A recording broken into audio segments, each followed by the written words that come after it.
आज हम अज्ञेय जी की कविता सांप की चर्चा करने वाले हैं। प्रयोगवाद के प्रणेता कवि अज्ञेय जी की यह बहुत ही खूबसूरत और मार्मिक व्यंग से भरी हुई रचना है। तो अज्ञेय जी का जन्म जो है उत्तर प्रदेश के देवरिया जिले के प्रसिद्ध बौद्ध स्थल कसाया के पास 7 मार्च 1911 को हुआ। आपका पूरा नाम सच्चिदानंद हीरानंद वात्स्यायन है, जिन्हें हम अज्ञेय के नाम से पहचानते हैं साहित्य जगत में। आपने साहित्य की लगभग सभी विधा पर अपने लेखनी की छाप छोड़ी है। आप प्रयोगवाद के प्रणेता हैं। तार सप्तक के माध्यम से आपने उभरते हिंदी कवियों को मंच प्रदान किया। आपका स्वर्गवास 4 अप्रैल 1987 को दिल्ली में हुआ। आपने बहुत सारे कविता संग्रह की रचना की है, कहानी संग्रह भी लिखे हैं और उपन्यास भी, आप उपन्यासकार भी कहलाते हैं। मतलब साहित्य की हर विधा पर बेहतरीन लेखनी अज्ञेय जी ने चलाई है। आपको विविध सम्मानों से सम्मानित भी किया जा चुका है। कितनी नावों में कितनी बार के लिए आपको साहित्य अकादमी का पुरस्कार प्राप्त हुआ है। आपको साहित्य क्षेत्र का सर्वश्रेष्ठ ज्ञानपीठ पुरस्कार भी प्राप्त हो चुका है। संक्षिप्त में अज्ञेय जी की चर्चा करने की यहाँ पर संक्षिप्त में अज्ञेय जी की चर्चा इसलिए की जा रही है ताकि उनके छोटे से ही इस परिचय में ये बता देना चाहता हूँ कि जिस कविता को हम पढ़ने वाले हैं, जिस कविता के बारे में हम अभी चर्चा करने वाले हैं, वो कविता बड़ी ही मुख्तसर है, बहुत ही छोटी है।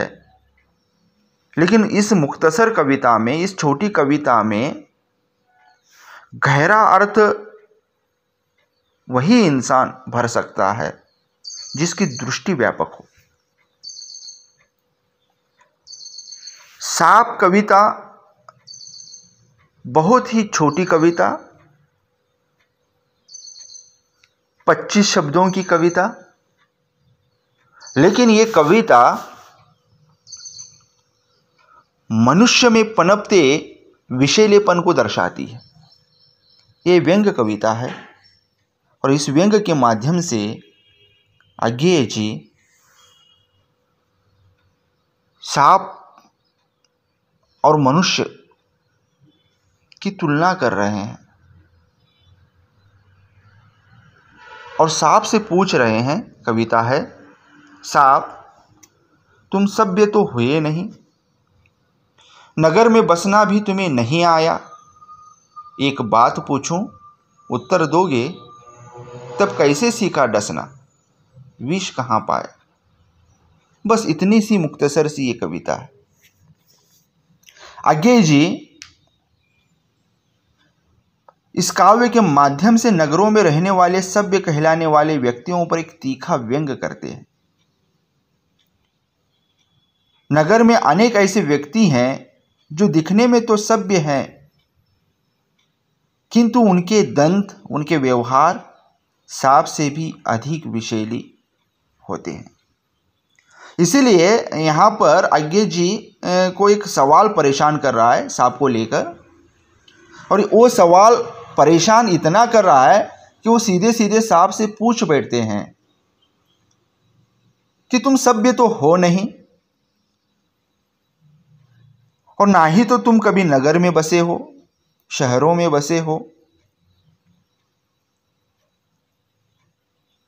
तो मेरी एक जिज्ञासा है, मैं पूछना चाहता हूं और मैं पूछता भी हूं, लेकिन तुम उसका उत्तर सच सच दो। फिर तुम्हारे अंदर ये डसने की जो प्रवृत्ति है, वो प्रवृत्ति कहां से आई? तुम्हारे अंदर जो विष है वो विष कहां से आया? क्योंकि डसने की प्रवृत्ति ये तो नगरवासियों की है, ये तो मनुष्यों की है। ये जो सभ्य कहने वाले, सभ्य का मुखौटा पहनकर रहने वाले मनुष्यों की प्रवृत्ति है। ये विष फैलाने का काम मनुष्य करते हैं। तो ये मनुष्य की जो दुर्गुण है, मनुष्य के ये जो गुण है, वो तुम में कहां से आ गए? तो व्यंग के माध्यम से सवाल करते हैं और शहरी मानसिकता को उजागर करते। सांप एक ऐसा जानवर है जिसे मानवीय व्यवस्था के द्वारा सत्य नहीं कहा जा सकता और ना ही सभ्य कहा जा सकता है, और ना ही वो नगर की व्यवस्था के अनुरूप रह सकता है। इसलिए यहां पर कवि को आश्चर्य होता है कि ना तो वो सभ्य है और ना तो उसे शहर में रहना आया है, किंतु उसका एक गुण है कि वह डसता है, दंश मारता है, और उसमें विष भी है। और ये प्रवृत्ति कवि ने शहरवासियों में देखी है। शहरवासियों के गुणों में इन प्रवृत्तियों को कवि ने देखा है। इसीलिए कवि को ये सवाल परेशान करता है और वो सांप से पूछ बढ़ता है।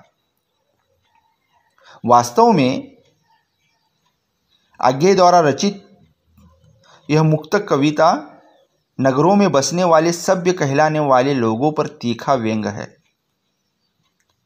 नगर में अनेक ऐसे व्यक्ति हैं जो दिखने में तो सभ्य कहलाते हैं, किंतु उनके दांत विषधर है से भी जहरीले हैं। कवि का विचार है कि समाज में कई ऐसे लोग हैं जो सांप से भी अधिक विषधारी होते हैं और समाज में ऐसा विष फैलाते हैं जिसका कोई इलाज नहीं होता है। सांप वास्तव में सभ्य नहीं है और ना ही वह नगरवासी है, किंतु नगर में असभ्य जनों की भांति डसना जानता है। इस पर कवि को आश्चर्य है और यही बात वो व्यंग के माध्यम से, प्रस्तुत कविता के माध्यम से कहते हैं। आज्ञे जी की कविता एक व्यंग्य कविता है और अत्यंत प्रभावशाली एवं हृदयस्पर्शी है। शुद्ध खड़ी बोली भाषा में इसकी रचना की गई है। तो कुल मिलाकर सांप तुम सभ्य तो हुए नहीं, नगर में बसना भी तुम्हें नहीं आया। एक बात पूछूं उत्तर दोगे, तब कैसे सीखा डसना, विष कहाँ पाया। वास्तव में नगरवासियों में पनपने वाले विषैले सांपों के प्रति यहाँ कवि व्यंग करते हैं। जो नगरवासियों की प्रवृत्ति है वो सांप में कैसे आई, ये गुण सांप ने कहाँ से सीखा, यही आश्चर्य कवि को परेशान करता है। इसीलिए वो सांप से पूछ बैठता है कि सांप तुम सभ्य तो हुए नहीं, लेकिन तुमने डसना कहाँ से सीखा, इसका उत्तर मुझे दो।